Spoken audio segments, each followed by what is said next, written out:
എന്താണ് diesel pump? Diesel pump ഒരു diesel എഞ്ചിന്റെ പ്രവർത്തനത്തിന് ഏറ്റവും പ്രധാനപ്പെട്ട ഘടകമാണ്, കാരണം ഇന്ധനം എഞ്ചിനിലേക്ക് എത്തിക്കുന്ന ഹൃദയമാണ് ഇത്. ഫ്യൂവൽ ടാങ്കിൽ സൂക്ഷിച്ചിരിക്കുന്ന ഡീസൽ ആദ്യം ഫീഡ് പമ്പ് വഴി ഡീസൽ പമ്പിലേക്കെത്തുകയും തുടർന്ന് പമ്പ് അതിനെ വളരെ ഉയർന്ന മർദ്ദത്തിലമർത്തി ഇഞ്ചക്ടറുകളിലേക്ക് അയക്കുകയും ചെയ്യുന്നു. ഇഞ്ചക്ടറുകൾ ആ ഡീസൽ ചെറുതായി സ്പ്രേ ചെയ്ത് സിലിണ്ടറിനുള്ളിലെ ചൂടായ വായുവുമായി കലർത്തുമ്പോൾ ഡീസൽ സ്വയം കത്തുകയും അതുവഴി എഞ്ചിൻ പ്രവർത്തിക്കാൻ ആവശ്യമായ കരുത്ത് ഉൽപ്പാദിപ്പിക്കുകയും ചെയ്യുന്നു. ഡീസൽ പമ്പിന്റെ ഏറ്റവും വലിയ പങ്ക് ഇന്ധനം ശരിയായ സമയത്ത്, ടൈമിംഗ്, ശരിയായ അളവിൽ മീറ്ററിംഗ്, ആവശ്യമായ മർദ്ദത്തിൽ പ്രഷർ നൽകുക എന്നതാണ്. പഴയകാലത്ത് ട്രക്കുകളിലും ട്രാക്ടറുകളിലും ഇൻലൈൻ പമ്പുകൾ കൂടുതലായി ഉപയോഗിച്ചിരുന്നത്. പിന്നീട് കാറുകളിലും ചെറിയ വാഹനങ്ങളിലും റോട്ടറി പമ്പുകൾ വന്നു.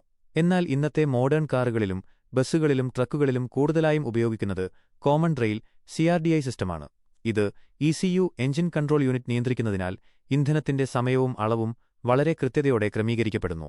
ഇതിലൂടെ എഞ്ചിൻ കൂടുതൽ സ്മൂത്തായി ഓടുകയും പവർ ഔട്ട്പുട്ട് വർദ്ധിക്കുകയും മൈലേജ് മെച്ചപ്പെടുകയും മലിനീകരണം കുറയുകയും ചെയ്യുന്നു.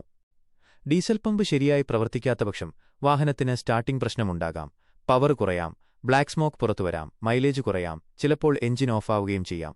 അതിനാൽ തന്നെ ഡീസൽ പമ്പ് ഒരു ഡീസൽ എഞ്ചിന്റെ ആയുസ്സിനെയും കാര്യക്ഷമതയെയും നേരിട്ട് ബാധിക്കുന്ന ഏറ്റവും പ്രധാനപ്പെട്ട ഘടകങ്ങളിൽ ഒന്നാണ്.